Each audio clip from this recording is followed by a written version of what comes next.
देखा आज रास्ते में घर जाते एक जीवित नर्तकी है कविता, वह लिखती है केवल महागाथा। कविता सदियों से श्रम में जुटी, नदियों जंगलों पहाड़ों पगडंडियों पर छिलती एड़ियों से निकला पीड़ा गान है।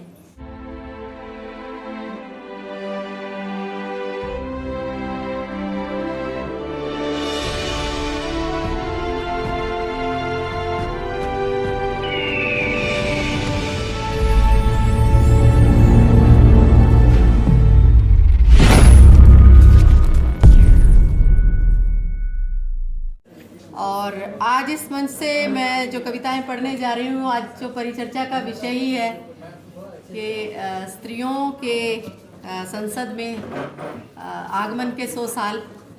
तो स्त्री स्वतंत्रता पर बात करते हुए और लोकतंत्र में स्त्री पर बात करते हुए मैं किस तरह से चीज़ों को लेती हूँ, उस पर अपनी रचनाएं पढ़ने जा रही हूँ।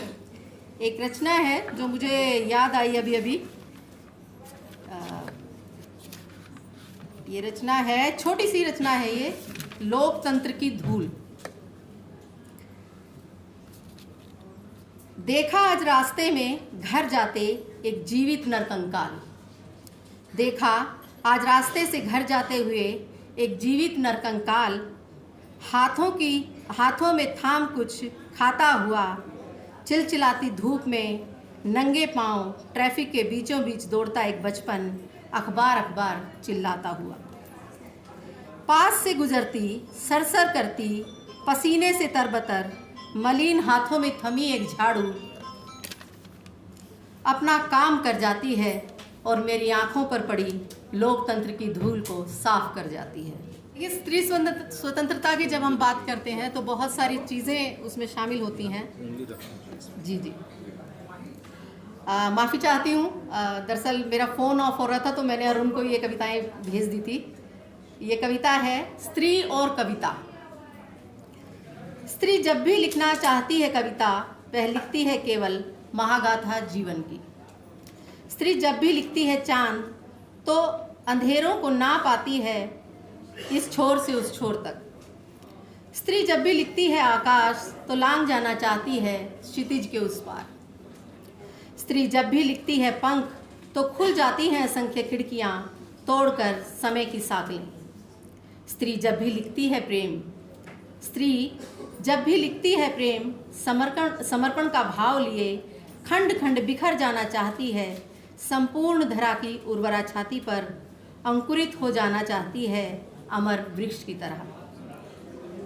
स्त्री जब रचती है कविता, वह कविता अकेले कविता नहीं होती, उसके साथ वे सब स्त्रियां जो कभी नहीं लांघ सकी अंधेरों को, जो कभी नहीं लांघ सकी घर की दहलीज को, जिन्होंने नहीं महसूस की स्वच्छंद तरोताजा प्राणवायु, स्त्रियां जो नहीं कर सकी कभी प्रेम का इजहार, घुटती रही तमाम उम्र, उठती रही साथ जुड़े रिश्तों, उठाती रही साथ जुड़े रिश्तों का बोझ, संबंधों को सहेजती और संवारती।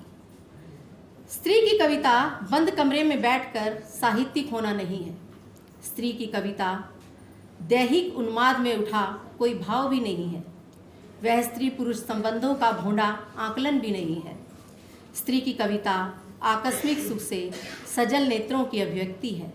स्त्री की कविता पहाड़ हुए दुख का विहल विलाप है।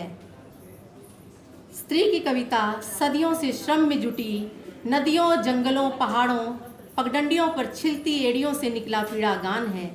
स्त्री की कविता बूढ़ी जर्जर काया में झुर्रियों के बीच टिमटिमाती पनीली आँखें हैं। स्त्री की कविता मौसमों को पछाड़कर किसानी में छिले हाथों की गवाही है। स्त्री की कविता अभिजात्य कविता नहीं है। स्त्री की कविता वह कविता है, वह अकेली कविता हो भी नहीं सकती। स्त्री की कविता समाज के सबसे निचले पायदान पर खड़ी, अपने आत्मसम्मान के लिए लड़ती जूझती स्त्री का जातीय संघर्ष है और समाज से स्त्री का संवाद भी।